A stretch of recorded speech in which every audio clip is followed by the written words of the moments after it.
നിങ്ങളിൽ പലർക്കും ഒരു ന്യൂ പ്രോജക്റ്റ് അതല്ലെങ്കിൽ ന്യൂ ടാസ്ക് ചില സമയങ്ങളിൽ കിട്ടും which you never experience before. So അങ്ങനെ ഒരു സിറ്റുവേഷനിൽ where to start and how to start എന്ന് പറഞ്ഞിട്ടൊരു സ്ട്രഗിൾ ചെയ്ത് നിൽക്കുന്ന ഒരു ഫേസ് നമുക്കെല്ലാം ഉണ്ടാകാറില്ല.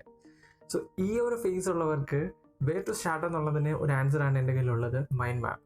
U just mind map it and you will get the start. So അതെങ്ങനെയെന്നല്ലേ നമുക്കിപ്പോൾ കാണാം. സോ ഒരു ഉദാഹരണം എടുക്കുകയാണെങ്കിൽ, ഞാനിപ്പോൾ മൈൻഡ് മാപ്പിൻ്റെ തിയറിയും കാര്യങ്ങളൊന്നും പറയുന്നില്ല. ഫസ്റ്റ് നമുക്ക് ഉദാഹരണത്തിലൂടെ പഠിക്കുന്നതാണ് ഏറ്റവും ബെസ്റ്റ്. നമുക്കൊരു സിമ്പിൾ എക്സാമ്പിൾ എടുക്കാം. നമുക്കിപ്പോൾ ഒരു ബർത്ത്ഡേ പാർട്ടി നടക്കും, A huge birthday party. Okay, so what will comes long with that thing? First തന്നെ ഫുഡ് വരും. മലയാളികളാകുമ്പോഴത്തേക്ക് ഫുഡിൻ്റെ കാര്യമാണ് ആദ്യം ഓർക്കുന്നത്. ഫുഡ് വരും. അതിനുശേഷം ഒക്കെ ആണെങ്കിൽ എവിടെ നടത്തണം, സോ ലൊക്കേഷൻ, ആരെ ഇൻവൈറ്റ് ചെയ്യണം, സോ ഇൻവൈറ്റീസ്. സോ പിന്നെ ബർത്ത്ഡേ ആണെന്ന് കേൾക്കുമ്പോൾ പിന്നെ ആദ്യം വരുന്നത് കേക്ക് തന്നെയാണ്. എന്താണ് കേക്ക് എന്ന് പറയുന്നത്? കേക്ക് അപ്പോൾ നമുക്ക് ചോദിക്കാം ഫുഡിൽ തന്നെ ഉൾപ്പെടുത്തുന്നത്. പക്ഷേ എനിക്ക് കേക്ക് എന്ന് പറയുന്നത് സ്റ്റാൻഡ് ഔട്ട് ചെയ്തിരിക്കണം. അപ്പോൾ ഞാൻ കേക്ക് എന്ന് പറയുന്നത് സെപ്പറേറ്റ് എലമെൻ്റ് ആയിട്ട് തന്നെ എടുക്കാം. ഫുഡിൽ നോക്കുവാണെങ്കിൽ അഗെയിൻ സ്നാക്സ് ഉണ്ട്, മെയിൻ കോഴ്സ് ഉണ്ട്. കേക്കിൽ തന്നെ വരുമ്പോഴത്തേക്കും ഡിസൈൻ കേക്ക് വേണം. സോ വിച്ച് ഡിസൈൻ എന്ന് പറയുമ്പോഴത്തേക്ക് ഇപ്പോഴത്തെ ഒരു ട്രെൻഡ് എന്ന് പറയുന്നത് തീമല്ലേ. അപ്പോൾ തീം ബേസ്ഡ് ആയിരിക്കും. തീം എന്ന് പറയുമ്പോഴത്തേക്കും പാർട്ടിക്ക് ഒരു തീം വരും. ആ തീം എന്ന് പറയുന്നത് ഡിസൈനിലേക്ക് പോകണം. ലുക്ക്, ഞാനിപ്പോൾ എന്താ ചെയ്യുന്നത് നിങ്ങൾ കണ്ടില്ലേ? കേക്ക് അത് എവിടെ നിന്ന് തുടങ്ങണം, എങ്ങനെ തുടങ്ങണം എന്ന് ഞാനിങ്ങനെ ആലോചിച്ച് ഇപ്പോൾ എനിക്കൊരു കാര്യം കിട്ടും. ഈ തീംസ് തന്നെ ആയിരിക്കണം.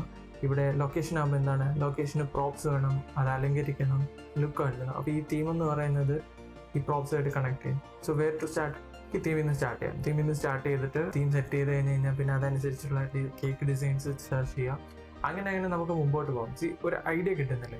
ഇപ്പോൾ ഇതാണ് പറയുന്നത്, ഇതിനെയാണ് മൈൻഡ് മാപ്പ് എന്ന് പറയുന്നത്. ഐഡിയാസിൻ്റെ ഒരു വിഷ്വൽ റെപ്രസെൻറ്റേഷൻ ആണ് മൈൻഡ് മാപ്പ് എന്ന് പറയുന്നത്. സോ ഇതിനു മുമ്പ് ഒരു വിഷ്വൽ റെപ്രസെൻറ്റേഷൻ നമ്മൾ പഠിച്ചിരുന്നു, ടാസ്കിൻ്റെ visual representation. That was kanban.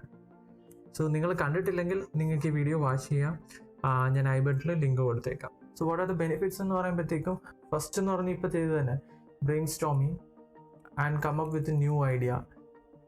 So ഇതെന്ന് പറയുന്നത് ഇതിൻ്റെ ഒരു മെയിൻ ഇതാണ്. വാട്ട് ആർ ദ കണക്ഷൻ, അതായത് നമ്മൾ കണക്ഷൻ എക്സ്റ്റാബ്ലിഷ് ചെയ്യുകയാണ് ഇതുമായിട്ടുള്ള കണക്ഷൻസ്. ബിക്കോസ് നമ്മളൊരു കാര്യം തിങ്ക് ചെയ്യുമ്പോൾ തന്നെ നമുക്ക് കണക്ഷൻസ് ബ്രെയിനിൽ ഓട്ടോമാറ്റിക്കായിട്ട് വരും. ബട്ട് ഇറ്റ്സ് മൊമെൻ്റോർലി ആണ് വരുന്നത്. അതിനെ എവിടെയെങ്കിലും മാപ്പ് ഔട്ട് ചെയ്ത് കഴിഞ്ഞാൽ നമുക്ക് അതിന് ഓൺ ടോപ്പ് ഓഫ് ദാറ്റ് നമുക്ക് ചിന്തിക്കാൻ പറ്റും. സോ കണക്ഷൻ ചിന്തിക്കുമ്പോൾ അതിനോട് റിലേറ്റഡ് അടുത്തടുത്ത കണക്ഷൻ വന്നിട്ട് നമുക്ക് പെട്ടെന്ന് കിട്ടും. What are the new ideas, how analysing.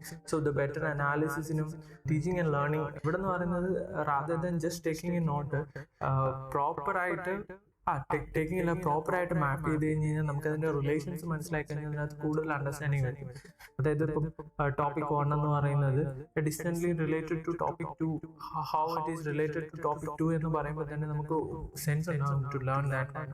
So this is maybe ഒരു ടോപ്പിക് 4 വേറൊരു എൻറ്റയർലി ഡിഫറെൻ്റ് ആയിട്ടുള്ള ഒരു ടോപ്പിക്കായിട്ട് ഇറ്റ്സ് റിലേറ്റഡ് ആണെന്നൊക്കെ ഉള്ള ആ ഒരു മാപ്പ് നമ്മൾ കയ്യിലെത്തുമ്പോഴത്തേക്കും we will get a better understanding.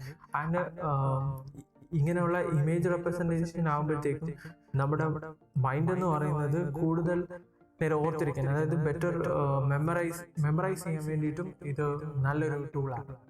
So next time when you don't have a clarity or how to start, like ആ ഒരു കൺഫ്യൂഷൻ മൈൻഡ് ആണെങ്കിൽ where to start mind. Okay, so the next question how to do നമ്മൾ already കണ്ടു. പിന്നെ the next question how to do it better way. So better way എന്ന് പറയുന്നത് always you have always pen and paper. But second thing എന്ന് പറയുന്നത് there are plenty of softwares available. എന്തിനാണ് ഈ softwares ചെയ്യുന്നതെന്ന് പറയുമ്പോഴത്തേക്കും, ഒന്നെന്ന് വെച്ച് കഴിഞ്ഞാൽ നമുക്ക് ബെറ്റർ ആയിട്ട് വളരെ നന്നായിട്ട് വിഷ്വലൈസ് ചെയ്ത് വെക്കാൻ പറ്റും. പിന്നെ അതിനൊരു റെക്കോർഡ്സ് കാണും.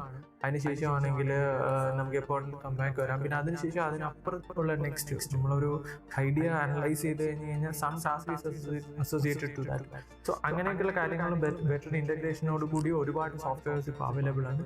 U can look into that. ഇപ്പോൾ ഒരു ഉദാഹരണം പറയുകയാണെങ്കിൽ എക്സ് മൈൻഡ് ഉണ്ട്, പിന്നെ മൈൻഡ് മൈസ്റ്റർ ഉണ്ട്, പിന്നെ മിറോ ഉണ്ട്, ഈഡ്രോ മൈൻഡ് ഉണ്ട്. നമ്മളൊരു ഐഡിയ ബ്രെയിൻ സ്റ്റോം ചെയ്യുമ്പോഴത്തേക്ക് ഒന്നിലധികം ആൾക്കാരുണ്ടെങ്കിൽ അത് ബെറ്റർ ആയിട്ടില്ലേ. സോ ദ കൊളാബറേഷൻ ഇത് ആൾസോ ഈ ഒരു ഫീച്ചറും കൂടെ സോഫ്റ്റ്വെയർസിലുണ്ട്. This is a beautiful feature എന്ന് ഞാൻ പറയാം. ഇതെല്ലാത്തിലും നന്നായിട്ട് ഹാൻഡിൽ ചെയ്യുന്നുണ്ട് ഈ കൊളാബറേഷൻ എന്ന് പറയുന്നത്.